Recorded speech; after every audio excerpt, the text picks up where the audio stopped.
Imagine, you're alone. The lights flicker. A chill runs down your spine. And just when you think it's over, that's when you hear it. The sound you prayed you wouldn't hear. Welcome to a story where the night gets darker, the silence gets louder, and the fear, well, it's only just beginning. You're about to hear a Halloween horror tale that you won't forget. This isn't just another scary story. This is the kind of nightmare that stays with you long after Halloween is over. So turn off the lights, settle in, and brace yourself for a tale that will make you question every creak and shadow in your home tonight.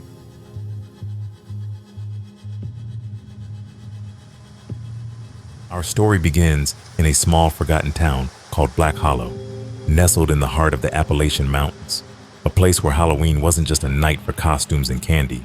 It was a night of dread. Locals had a name for it, the Night of the Veil, when the boundary between our world and something darker grew thin. Very few dared to venture outside. Among those few was a man named Thomas, young, reckless, and curious. Every year, he heard the same warning. Don't go into the woods on Halloween. Don't open the door if you hear a knock past midnight. But Thomas, he wasn't afraid of stories.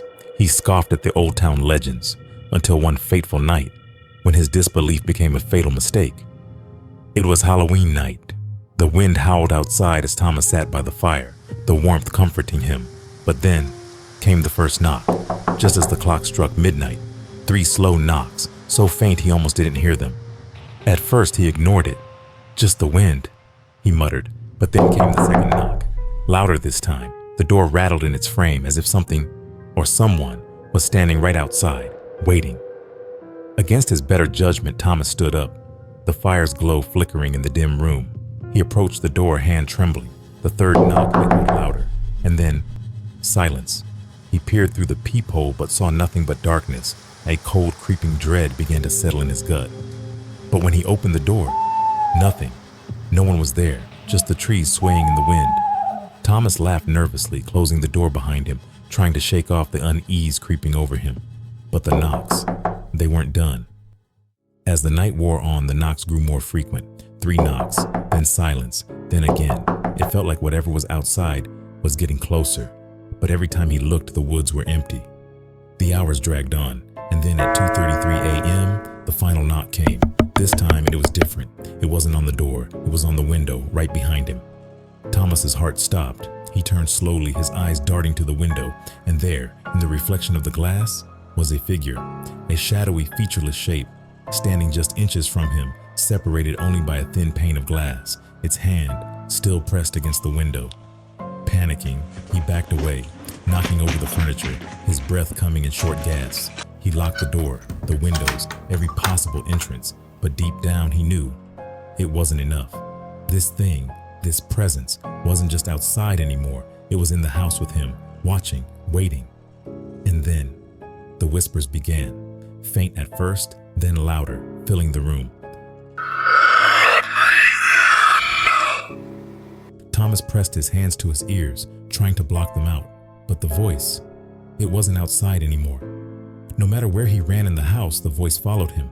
The shadows moved on their own, creeping across the walls, and in every reflection, in every dark corner, that figure stood, waiting.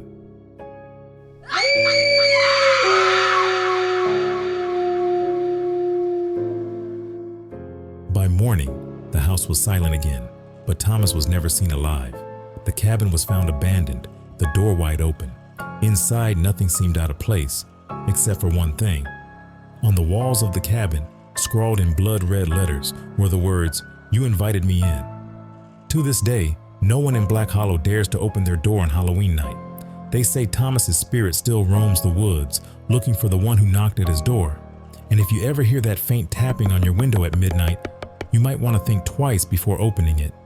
After all, some invitations can never be taken back. Sleep well tonight, if you can. And if you enjoyed this story, be sure to like, subscribe, and hit the notification bell.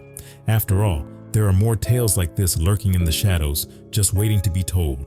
Happy Halloween and sweet dreams.